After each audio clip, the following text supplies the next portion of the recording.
Hello friends, welcome back to India for IAS Current Affairs series. This is Manjunath Mudod. In this video, we are going to study about Asiatic lion census. So ಈ ವಿಡಿಯೋದಲ್ಲಿ ನಾವು Asiatic lion census ಅಂದರೆ ಈ ಸಿಂಹಗಳ ಗಣತಿ ಏನು ನಡೆಯುತ್ತೆ ಅದರ ಬಗ್ಗೆ. ಸೊ ಸಿಂಹಗಳ ಸಂಖ್ಯೆ ಜಾಸ್ತಿ ಆಗಿದೆಯಾ ಕಡಿಮೆ ಆಗಿದೆಯಾ ಅದರ ಬಗ್ಗೆ ನಾವು ಅಧ್ಯಯನ ಮಾಡಲಿಕ್ಕೆ ಹೊರಟಿದ್ದೀವಿ. So this Asiatic lion census, so this falls under GS3 paper, environment and wildlife. So within environment and wildlife conservation is the subtopic. So this topic, this is important for both prelims and mains. So ಇಲ್ಲಿ ನಾವು parameter study ಮಾಡ್ಲಿಕ್ಕೆ ಹೊರಟಿದ್ದೀವಿ with respect to Asiatic lion census. This is highly important for both prelims and mains. So coming to the context, ಏನಕ್ಕೆ news ಅಲ್ಲಿ ಇತ್ತು ಅಂತಂದ್ರೆ recent ಆಗಿ Asiatic lion population, Asiatic lion census conduct ಮಾಡ್ತಾರೆ. So it was conducted in the states of Gujarat. So the lion number, the population of lion, it increases from 674 to 891 in the 5 years. So last 5 years ಅಲ್ಲಿ ಏನಾಗುತ್ತೆ, lion population 674 ಇಂದ 891ಗೆ increase ಆಗಿರುತ್ತೆ. So ಈ latest census ಅಲ್ಲಿ. So one important feature that we should remember is Asiatic lion. They can be found only in Gujarat state in India, not in any other states. That is very important.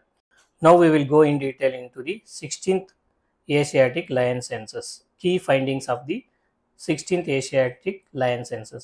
So 16ನೇ Asiatic lion census ಏನಿದೆ, ಹುಲಿಗಳ ಗಣತಿ, so ಅದರ key findings ಏನು ಅಂತ ಇವಾಗ ನಾವು ನೋಡ್ತಾ ಹೋಗೋಣ. ಸೊ 16ನೇ ಸೆನ್ಸಸ್ ಪ್ರಕಾರ ಲಯನ್ ಪಾಪ್ಯುಲೇಷನ್ ಎಷ್ಟಿದೆ ಅಂತಂದರೆ 891 ಲಯನ್ಸ್ ಇದೆ. So this is an increase of 32.2% compare to the 2020, that is 15th lion census. So 2020ರಲ್ಲಿ 15ನೇ ಲಯನ್ ಸೆನ್ಸಸ್ ಆಗಿರುತ್ತೆ. ಅದರ ಪ್ರಕಾರ ಪಾಪ್ಯುಲೇಷನ್ ಎಷ್ಟಿರುತ್ತೆ ಅಂದರೆ 674 ಇರುತ್ತೆ. ಸೊ ಇವಾಗ 16ನೇ ಸೆನ್ಸಸ್ ಪ್ರಕಾರ 891 ಲಯನ್ಸ್ ಇರುತ್ತೆ. ಸೊ ಲಯನ್ ಪಾಪ್ಯುಲೇಷನ್ ಡಿಸ್ಟ್ರಿಬ್ಯೂಷನ್ ನಾವು ನೋಡೋದಾದರೆ 384 lions are inside the protected areas. ಏನು ಹಿಂಗಂದರೆ ಈ national parks, wildlife sanctuary ಅಂತ ಏನು ಕರಿತೀವಲ್ಲ, ಸೊ ಇವನ್ನ ಪ್ರೊಟೆಕ್ಟೆಡ್ ಏರಿಯಾಸ್ ಅಂತ ಕರಿತೀವಿ. ಈ ಪ್ರೊಟೆಕ್ಟೆಡ್ ಏರಿಯಾಸಲ್ಲಿ 384 ಲಯನ್ಸ್ ಇದೆ. ದೆನ್ 507 ಲಯನ್ಸ್ ನಾವು live in non forested regions, ಅಂದರೆ ಫಾರೆಸ್ಟ್ ಏರಿಯಾ ಅಲ್ಲದೆ, ಸೊ ಯಾವುದು ಗೌರ್ಮೆಂಟ್ ಯಾವ ಏರಿಯಾನ ಫಾರೆಸ್ಟ್ ಅಂತ ಡಿಕ್ಲೇರ್ ಮಾಡಿರೋದಲ್ಲ ಅಂತಹ ರೀಜನ್ಸಲ್ಲಿ 507 ಲಯನ್ಸ್ ಇರುತ್ತೆ. Then 44.22% of the population of lions is outside the traditional protected habitats. Traditionally ತುಂಬ ವರ್ಷಗಳಿಂದ ಯಾವುದು ಲಯನ್ ಹ್ಯಾಬಿಟಟ್, ಲಯನ್ನ ಸಿಂಹಗಳ ವಾಸಸ್ಥಳ ಅಂತ ಗುರುತಿಸಿರ್ತಾರೆ, ಸೊ ಅದನ್ನು ಬಿಟ್ಟು ಹೊರಗಡೆ ಪ್ರದೇಶಗಳಲ್ಲಿ 44.22% ಏನಿರುತ್ತೆ ಲಯನ್ ಪಾಪ್ಯುಲೇಷನ್ ಇದೆ. ನಾವು we will look into the core lion habitats. So core lion habitat ಗುಜರಾತಲ್ಲಿ ಎಲ್ಲೆಲ್ಲಿದೆ ಅಂತ ನಾವು ನೋಡ್ತಾ ಹೋದರೆ, first one is Gir national park and adjoining sanctuaries. So Gir national park ಏನಿದೆ ಮತ್ತು ಅದರ ಸುತ್ತಮುತ್ತ ಇರತಕ್ಕಂಥ ವೈಲ್ಡ್ ಲೈಫ್ ಸ್ಯಾಂಕ್ಚುರಿಯಲ್ಲಿ this is the one of the core lion habitat. So ಇಲ್ಲಿ ಎಷ್ಟು ಲಯನ್ಸ್ ಇದೆ ಅಂದರೆ 394 ಲಯನ್ಸ್ ಇದೆ. Then second one is Amreli district. This district, it has the highest population of lions, that is 257 lions. Coming to the third one, Mithyala Wildlife Sanctuary. So ಈ Mitiyala wildlife ಸ್ಯಾಂಕ್ಚುರಿಯಲ್ಲಿ lions population ಏನಾಗಿದೆ, double ಆಗಿದೆ. So that is one of the significant achievement. Then coming to the fourth, Barda wildlife sanctuary. So it is located in Porbandar district. So this Barda wildlife sanctuary, it recorded lions 17 for the first time since 1879. So 1879ರಿಂದ ಇದೇ ಮೊದಲೇ ಬಾರಿಗೆ first time ಏನಾಗಿದೆ ಅಲ್ಲಿ Lions record ಆಗಿದೆ. ಅದು ಎಷ್ಟು ಅಂದರೆ 17 numbers. So these are the few key features of the latest lion census and the core lion habitats are Gir national park and Amreli district. So another key finding of the 16th lion census is new satellite populations identified. Satellite populations ಅಂದರೆ so ಒಂದು core area ಇರುತ್ತೆ, ಆ core ಏರಿಯಾದಲ್ಲಿ tiger population ವಾಸಿಸ್ತಿರುತ್ತೆ. So apart from that there are few areas, peripheral area, satellite area ಅಂತ ಕರಿತೀವಿ. So ಆ satellite ಏರಿಯಾದಲ್ಲೂ ಕೂಡ ಸೊ ಏನಾಗಿರುತ್ತೆ ಅಲ್ಲಿ ಲಯನ್ ಪಾಪ್ಯುಲೇಷನ್ ಐಡೆಂಟಿಫೈ ಆಗಿದೆ. So this is around Jodhpur and Babra Jasdan area. Then coming to the adult female, so 330 adult females. It indicates that 27% increase in good reproductive health and potential for the future growth. So 330 adult females, lion females ಇದೆ ಅಂತಂದರೆ it indicates good reproductive health. It is on increase of 27% compared to the 2020-15 census. So good reproductive health ಅಂತಂದರೆ, so ಮುಂದಿನ ದಿನಗಳಲ್ಲಿ lion population ಇನ್ನೂ increase ಆಗೋ chances ಜಾಸ್ತಿ ಇದೆ. So what are the reasons for the lion population boom? So ಈ ಸಿಂಹಗಳ ಸಂಖ್ಯೆ ಜಾಸ್ತಿ ಆಗಲಿಕ್ಕೆ ಏನು ಕಾರಣ? ಸೊ ಅದನ್ನು ನಾವು ನೋಡ್ತಾ ಹೋದರೆ, the major reason is project lion. So this project lion it was launched in the year 2020. So ಇದರ ಮೇನ್ ಉದ್ದೇಶ ಏನು, ಪ್ರಾಜೆಕ್ಟ್ ಲಯನ್ ಆಬ್ಜೆಕ್ಟಿವ್ಸ್ ಏನಂತ ನಾವು ನೋಡ್ತಾ ಹೋದರೆ, ಹ್ಯಾಬಿಟೇಟ್ ರಿಸ್ಟೋರೇಷನ್. ಹ್ಯಾಬಿಟೇಟ್ ರಿಸ್ಟೋರೇಷನ್ ಅಂದರೆ ಒಂದು ಲಯನ್ಸ್ ಏನು ವಾಸ ಮಾಡ್ತವೆ ಅದು ಏರಿಯಾ ಏನಿರುತ್ತೆ, ಈ ಏರಿಯಾನ ಡಿಗ್ರೇಡೇಷನ್ ಆಗೋದ್ರಿಂದ ತಡೆಗಟ್ಟೋದು ಮತ್ತು ಆ ಏರಿಯಾನ ರಿಸ್ಟೋರೇಷನ್ ಮಾಡೋದು. Then strengthening prey base. Prey base ಅಂತಂದರೆ ಲಯನ್ಸ್ ಏನು ಅಟ್ಯಾಕ್ ಮಾಡಿ ಕೆಲವೊಂದಿಷ್ಟು ಪ್ರಾಣಿಗಳ ಮೇಲೆ ಅಟ್ಯಾಕ್ ಮಾಡಿ ಅದನ್ನು ಏನು ಭಕ್ಷಣೆ ಮಾಡ್ತಿರುತ್ತೆ, ಸೊ ಆ ಪ್ರೇ ಬೇಸ್ನ ಇನ್ಕ್ರೀಸ್ ಮಾಡೋದು. ಸೊ ಪ್ರೇ ಬೇಸ್ ಇನ್ಕ್ರೀಸ್ ಆದರೆ ಏನಾಗುತ್ತೆ, ಅದ್ರ ತಕ್ಕಂಗೆ ಲಯನ್ಸ್ಗೆ ಫುಡ್ ಸಿಗುತ್ತೆ, so they can survive. Then human lion conflict mitigation. So ಇವಾಗ ಇದೊಂದು ಪ್ರೊಟೆಕ್ಟೆಡ್ ಏರಿಯಾ ಅಂತ ತಿಳ್ಕೊಳ್ಳೋಣ. ಸೊ ಇಲ್ಲಿ ಏನಾಗುತ್ತೆ ಅಂದರೆ ಲಯನ್ ಪಾಪ್ಯುಲೇಷನ್ಸ್ ಇರುತ್ತೆ. ಸೊ ಅದ್ರ ಪಕ್ಕನೇ ಸೇಫ್ ಸಮ್ 5 ಕಿಲೋಮೀಟರ್ಸ್ ಅವೇ ಇಲ್ಲೊಂದು ವಿಲೇಜಸ್ ಇರುತ್ತೆ. ಸೊ ಇಲ್ಲಿ ಏನಾಗುತ್ತೆ ಅಂತಂದರೆ ಲಯನ್ ಈ ವಿಲೇಜಸ್ ಎಂಟ್ರಿ ಹೊಡೆದು ಹ್ಯೂಮನ್ ಎನಿಮಲ್ ಕಾನ್ಫ್ಲಿಕ್ಟ್ ಆಗೋದು ಜಾಸ್ತಿ ಇರುತ್ತೆ. ಸೊ ಈ ಥರ ಹ್ಯೂಮನ್ ವೈಲ್ಡ್ ಲೈಫ್ ಕಾನ್ಫ್ಲಿಕ್ಟ್ನ ಪ್ರಾಜೆಕ್ಟ್ ಲಯನ್ ಏನು ಮಾಡುತ್ತೆ, ಮಿಟಿಗೇಟ್ ಮಾಡುತ್ತೆ. Then regular monitoring and scientific management. So regular monitoring scientific management ಅಂದರೆ ಯಾವ ರೀತಿ, using GPS, satellites, drones and radio collars ಇವನ್ನೆಲ್ಲ ಟೆಕ್ನಾಲಜಿ ಯೂಸ್ ಮಾಡಿಕೊಂಡು ಲಯನ್ ಪಾಪ್ಯುಲೇಷನ್ನ ಕಂಟಿನ್ಯೂಸ್ ಆಗಿ ಮಾನಿಟರ್ ಮಾಡ್ತಾರೆ. So these are the few objectives of the project lion. So these objectives helped in the restoration of the or reasons for the population boom of the lions in Gir National Park and surrounding areas, especially in Gujarat. So one important thing that we should know is Asiatic lion, it is only found in Gujarat state, not in any other states of the India. So that is very important.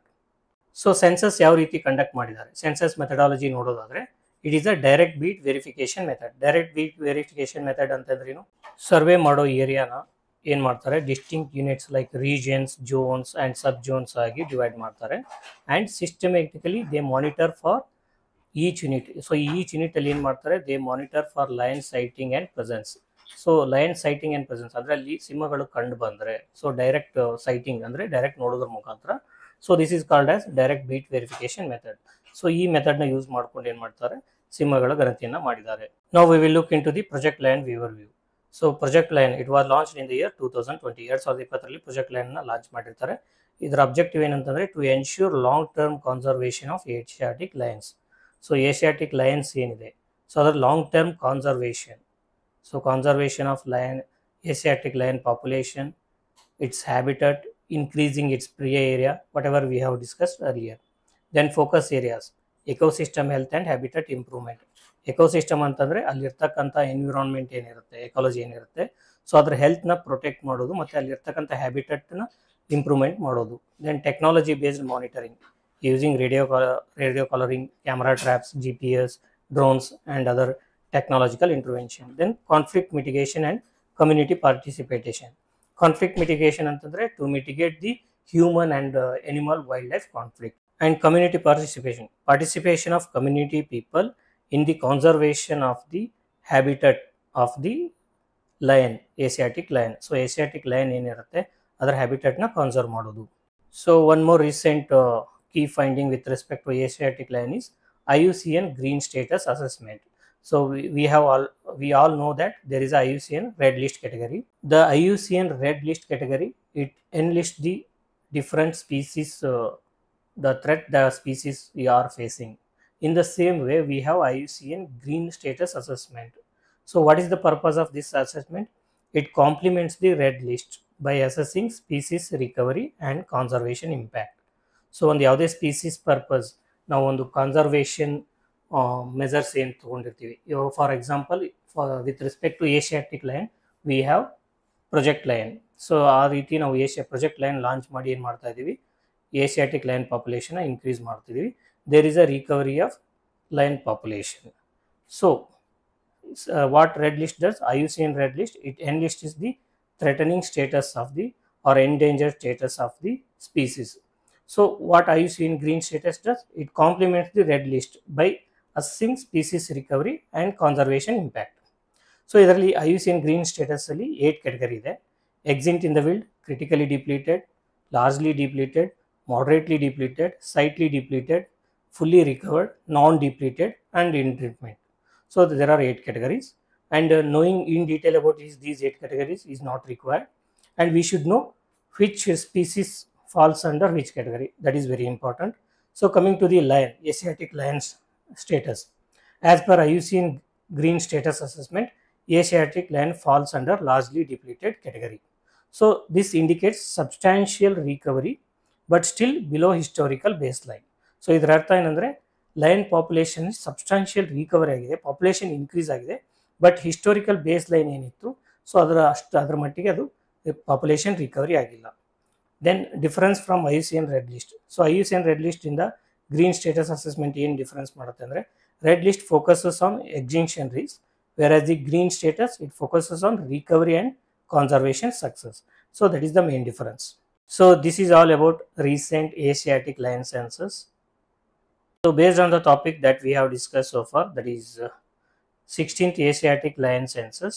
So here we have provided one prelims practice question. Go through the question. The question contains 4 statements. Go through all the 4 statements and comment your answer. The answer and detailed explanation for this question is available in the PDF handout, which you can download by joining our Telegram channel. Thank you for watching. See you in the next video. Till then, happy learning.